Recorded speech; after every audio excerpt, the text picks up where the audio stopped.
Hey everyone, it's N-Types, and I'm coming at you with another card design video, the Crabominable V video. Finally, it's been a little while. I promised this coming out. I promised that this was coming out a while ago, and it's finally here. So I'm excited to talk about it. It's certainly an interesting card.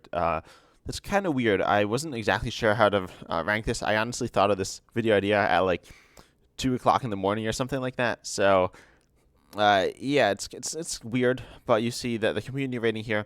The average is 2.85, so 28.5, 29, which means that most people think it's pretty good. Most people said 3. A few people said lower, some said higher. So, it's not like the best signed card in the world, most people don't think, but it's pretty solid, and I'm going to take a look at that and see what I think. So first of all, is the card interesting in a vacuum? And also, if you don't know the criteria, I should have a link in the description to a video where I talk about the criteria a little bit more. But is it interesting in a vacuum? And so what does it do, first of all? It's Pokemon V, 220 health, metal weakness. Retreat cost of 4 here is actually kind of weird. That's obviously very high, so not ideal. It's not crazy to see this Pokemon with a retreat cost of 4, but usually when you see Pokemon with these really high retreat costs, you see them paired with really high HPs. And Crabominable V's at the relatively average HP of 220 for Pokemon V. Now, you could argue this is a bit above average, but it feels like it should be tanky, but it's not, because it has the retreat cost of 4, but only a relatively average HP. But then it has 2 interesting attacks here as well. First of all, for 1 water energy, you do Trigger Avalanche, discard the top 2 cards of your opponent's deck. So that's some solid mill, right? It's nothing insane, but it's pretty cool. It's valuable. I'm not sure if it's super valuable, but or if it's enough to build a deck around, but it's certainly solid value, and it's interesting. And then its other attack, a Destroyer Punch here for water colorless. It does 90, and then 60 more for each damage counter on your opponent's active Pokemon. So what's this mean? First of all, 90 can one-shot some weak Pokemon, which is interesting, but probably won't be one-shotting most things. But if you do it a second time, or if you attack with Crabominable V after you've attacked with something else, you should just obliterate them. And so you can do, like, this is one of those classic Pokemon that does like 1,000 damage or something. So Crabominable V here can hit really hard and can one-shot anything, which is kind of cool, but they need damage cards on them in the first place. And these are 2 weird attacks, right? They're not really strong enough by themselves, it doesn't look like, but they certainly have a lot of power. The ability to mill 2 for 1 on a Pokemon with some amount of tankiness is good, and the ability to do this big damage attack for a solid chunk of energy as well. So you need to have 3 energy. Usually water energy is you can accelerate that in some ways, but 3 energy isn't super easy to accelerate, it doesn't look like. So, it's interesting. It's kind of like the second attack's high risk, high reward, and the first attack's just kind of weird, right? But it's not bad. It's like a good weird. It's strange. It's certainly strange. But I think it's really good. I think it's an 8 out of 10. That's why I gave it. Not perfect, but pretty solid. You're pretty solid. But let's talk about it within context, right? So, and there's actually one card that I think might also deserve a mention with this. I guess a deck as a whole, but there are 2 ways to go about it, of course, because the 2 attacks really have nothing to do with each other, which normally I'd say is bad, but in this case I think it's interesting. So first of all, I guess I'll talk about the mill attack. The first one, you see cards like Misfortune Sisters and Chandelure to allow you to mill additional cards in your opponent's deck, because really, if you're just milling 2 cards every turn, that won't quite be enough. So you need a bit more to hopefully be able to punish your opponents completely. And also Galar Mine to get them stuck in the active, as well as any other, I guess, energy denial cards like Crushing Hammer or other forms of disruption. So Crabominable V fits nicely in a control-style deck. Also, I didn't talk about show this on the slide here, but there's a water-type control archetype, I guess. It doesn't see a ton of play, but Crabominable V slots nicely in there, and you need to argue whether you think it's better or worse than cards like, I believe, Sandile, which is a single prizer but much more expensive. I think it mills 3, though. And then also Bunnelby, which mills only 1 for 1 colorless on a basic, single prizer, so that's kind of unique. It has some positives and negatives compared to those. Obviously, really hard to get out of the active. It has higher HP, mills more, it's cheap, but it also gives up 2 prizes, so kind of weird. And then also you have Keep a Toughness to give it even more HP. Compare this with stuff like Double Turbo Energy, Hyper Potion Melanie to allow you to tank. So that's kind of interesting, but still kind of weird. But cool, it slots in an interesting way in that deck.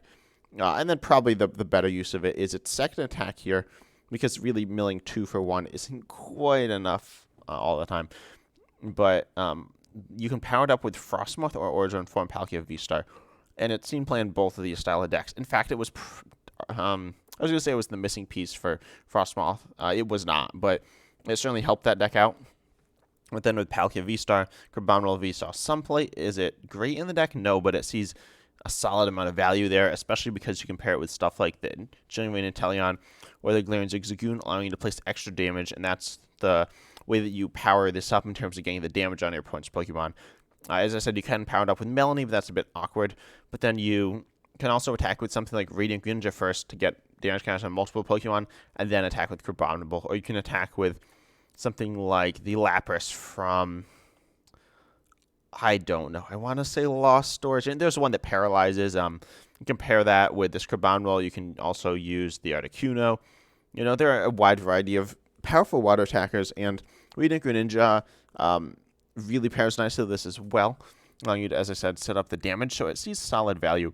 Again, it's not insane in those decks, though. It's really hard to focus around just its second attack, because if you're just going for Inteleon pings, Leon Zigzagoon pings, you also need to compare it to something like the Sableye V from the base set of Sword and Shield, which is cheaper. It is arguably easier to get energy. It's less energy.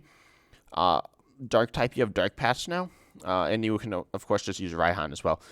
So Crabominable B is a bit less splashable, but in terms of those water decks, it has very solid value. And I think this is just really interesting. It's not overpowered. Of course, we'll get to balance later.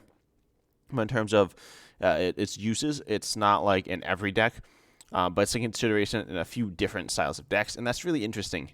And then also, if you're playing with the Palkia or Water Toolbox style of deck, you can actually use Trigger Avalanche, which provides value in that deck. Not commonly, but it can.